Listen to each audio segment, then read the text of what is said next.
वे सब अपने इच्छानुसार रूप धारण करने वाले सुंदर शरीर धारण कर सुंदरी स्त्रियों और समाजों के साथ हिमाचल के घर गए। सभी स्नेह सहित मंगल गीत गाते हैं। हिमाचल ने पहले ही से बहुत से घर सजवा रखे थे।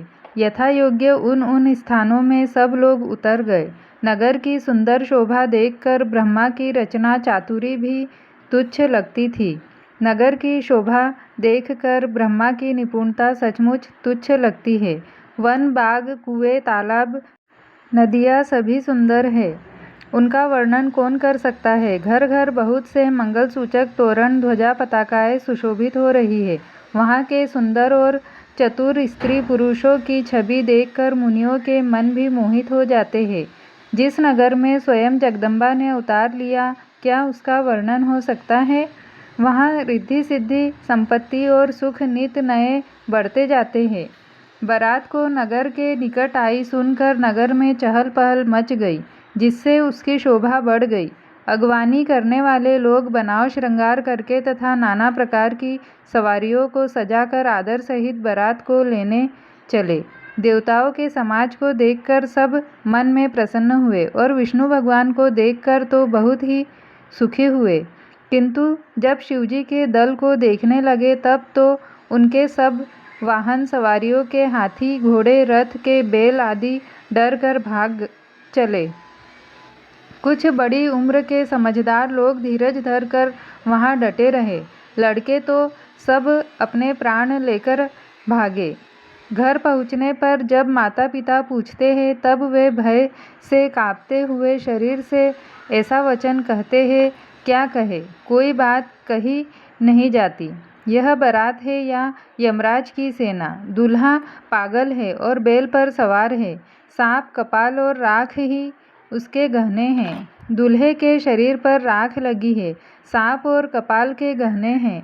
वह नंगा, जटाधारी और भयंकर है। उसके साथ भयानक मुख वाले भूत, प्रेत, पिशाच, योगिनियाँ और राक्षस है। जो बारात को देखकर जीता बचेगा, सचमुच उसके बड़े ही पुण्य हैं और वही पार्वती का विवाह देखेगा। लड़कों ने घर घर यही बात कही।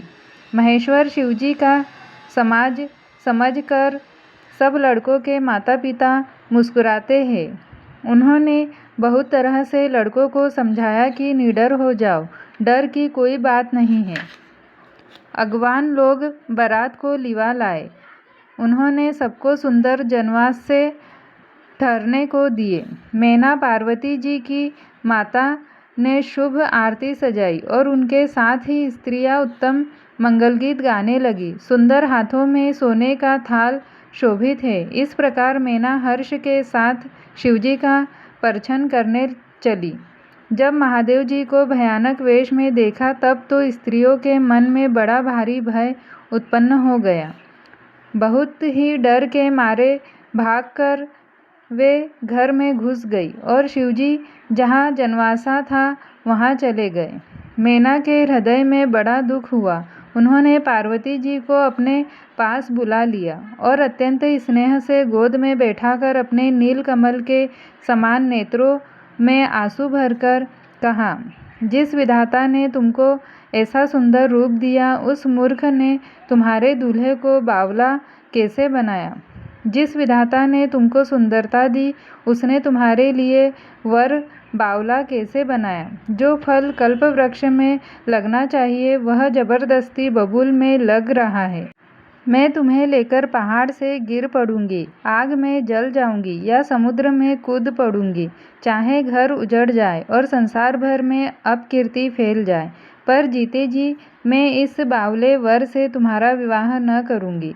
हिमाचल की स्त्री मैना को दुखी देखकर सारी स्त्रियां व्याकुल हो गई। मैना अपनी कन्या के स्नेह को याद करके विलाप करती, रोती और कहती थी, मैंने नारद का क्या बिगाड़ा था, जिन्होंने मेरा बसता हुआ घर उजाड़ दिया और जिन्होंने पार्वती को ऐसा उपदेश दिया कि जिससे उसने बावले वर के लिए तप किया। सचमुच उनके न किसी का मोह है, न माया, न उनके धन है, न घर है और न स्त्री है।